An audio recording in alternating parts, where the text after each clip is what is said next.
All right, this should be part 3 of our little discussion. Now we've got these things that we haven't graphed maybe as much as we've graphed lines, but what I'd like to know is how does this graph represent the solutions and the non-solutions to this inequality, 3x minus 5y is greater than or equal to 12. Pause the video and write in your own words, and maybe provide some examples as well, how this graph displays the solutions and displays the non-solutions. All right, welcome back from your pause. If you haven't paused it yet, pause. You should have sentences written here, explanation, right? I'm not going to write down what I would expect you to write down. I'm going to have my own separate conversation. I'm going to use this space to do some scratch work. Here's the really core of what you should have been writing down. That the way that this graph presents or represents the solutions to the inequality is by having shading wherever we have solutions. So all down here we have shading. And if we look at the line is a solid boundary, which means those values are also shaded in.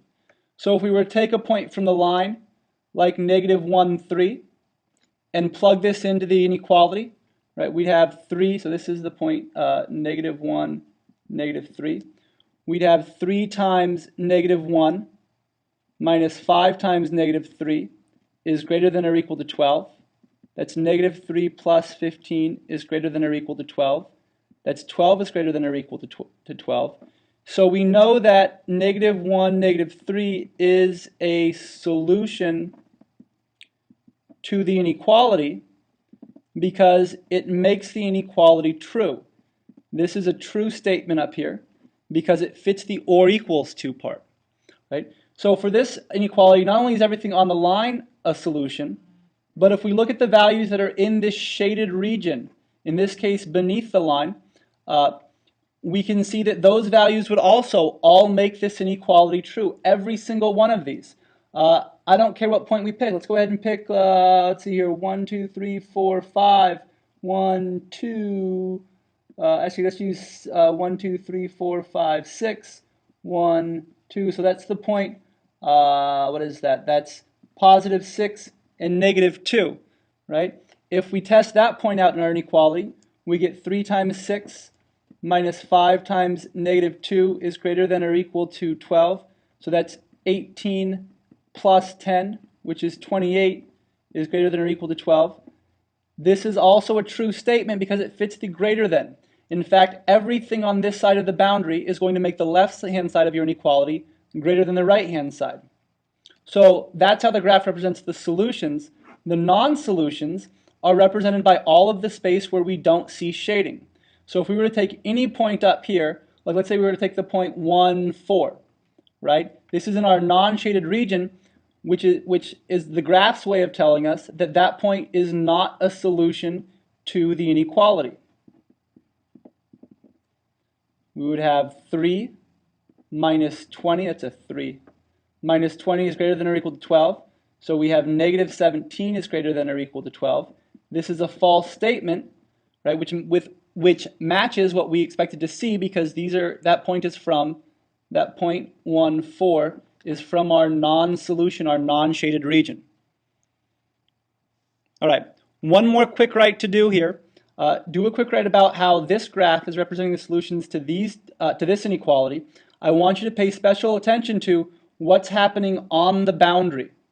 All right, particularly why is it showing us here a dashed boundary where here we saw a greater than or a solid boundary, and the emphasis should be about how the graph is showing solutions and non-solutions. Take a moment to do that quick write, pause the video, and then come back. All right, welcome back. So, what is this open boundary telling us? Well, we still need to have a boundary to separate solutions from non-solutions, right? All of these are non-solutions, all of these are solutions, right? But the question is, what about the things that are exactly on that boundary, exactly on that edge?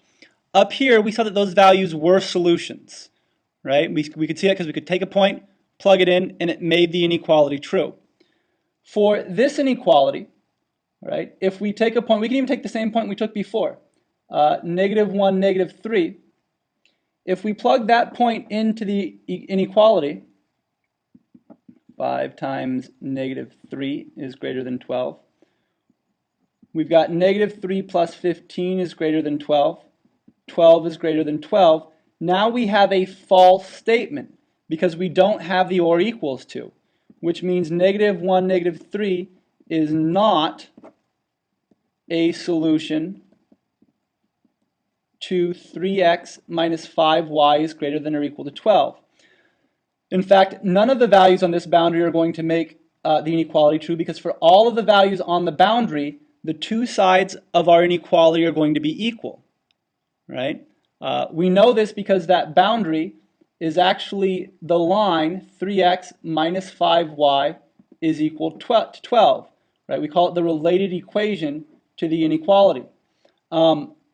So the only thing this graph is doing different from the previous one is it's showing us that the boundary is made up of all points that are non-solutions, and it's telling us that by using a dashed or open boundary. Again, you should have words here. You may have some math examples as well, but your words should match that explanation that I just gave.